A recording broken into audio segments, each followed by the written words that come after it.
The reason the Spotify algorithm is promoting your music is because of this. Imagine you walk into a mall and start asking random strangers who their favorite band is. Some say Taylor Swift, some say Drake, some say Meshuggah, and so on. It's all over the place. You'd never be able to make a playlist that would appeal to most of these people. Now imagine you're waiting in line to enter a venue where Blink-182 is playing, and you ask them who their favorite band is. Immediately, you notice a ton of people are giving you the same answer, Blink-182. But others will tell you bands similar to them too, and it'd be super easy to make a playlist that these people would all love. This difference is why you don't have a fans also like section on Spotify, and it's also why you aren't getting added to algorithmic playlists. So in this video, I'm going to give you 4 specific things to focus on to fix this problem. One is don't rely on Spotify playlists. Spotify playlisting has its place, but that place is not to be 90% of your monthly streams.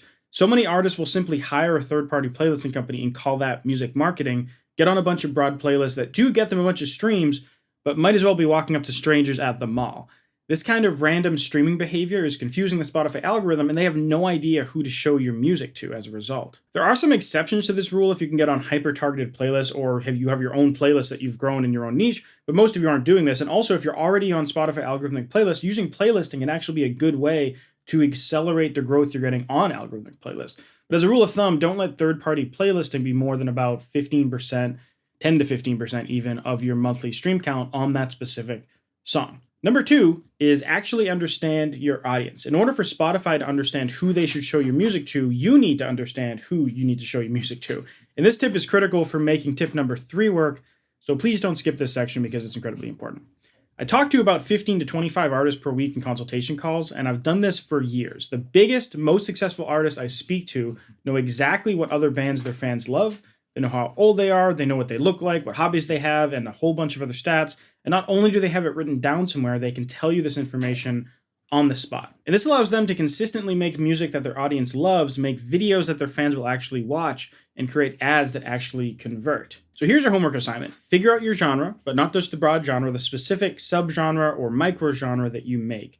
List out 10 to 20 bands that fit into the subgenre, stalk each of them on social media, look at their websites, watch the music videos, and read their comments.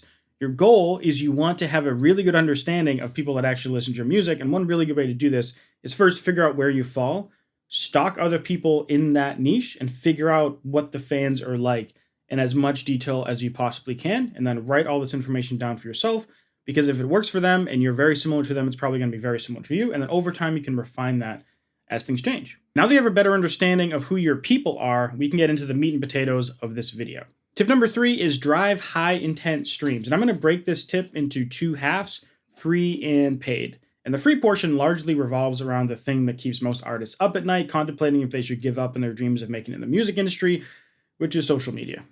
But before you leave this video, don't worry, I'm going to give you some other options to supplement this as well. It doesn't have to all be about social media, but you have to do social media. I'm very sorry. And the reason why the bulk of free music marketing tactics revolve around social media is it's where everyone is hanging out online.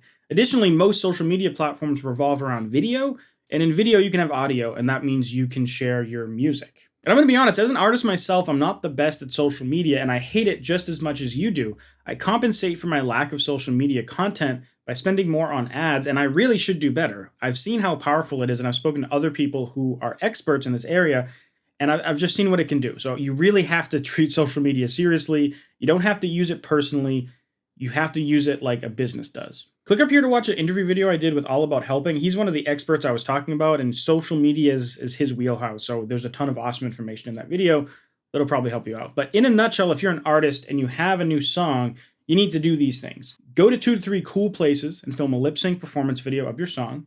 Come up with 5 to 10 stories or hooks that directly tie in with your song.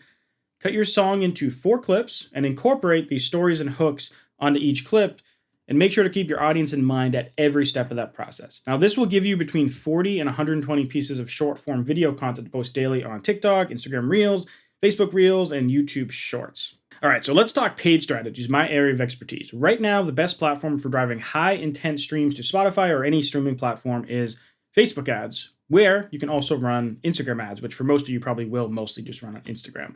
The first thing I'll point out All of these pieces of social media content you just made can and probably should be used in your ads as well. On Facebook ads, you can make what is known as a conversion campaign using the Facebook pixel and a landing page like ToneDen, Feature FM, or Hyped It. You identify several audiences that are potentially good fits to show your music to based on the research you did earlier, and give Facebook several of your social media clips to test. If you structure your campaign like this, Facebook will initially test all of these combinations, then over time prioritize the combinations that give you the cheapest cost per result. And with this approach, the save rate is typically higher than 50%, sometimes as high as 80 or 90%. The repeat listen rate is between 2.5 and 3.5 streams per listener. The playlist ad rate is usually over 25%, and the follow rate is 5 to 10%. And I've used these campaigns to generate over 10 million streams on my own music and well over 100 million streams on other artists' music. And I call them high intent streams because of all those awesome engagement metrics.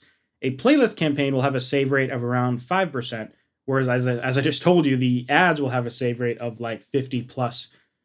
So it's just a completely different wheelhouse in terms of the level of engagement you're getting from the listeners between playlisting and not just ads, but also organic. Organic and ads have a very similar level of engagement. Tip number 4 is build a community. And this is kind of a buzzword, but let me just break this down for you. You want your music to become more than just music to people. There is an infinite amount of music for people to consume nowadays. So you have to give them a reason to listen to your music.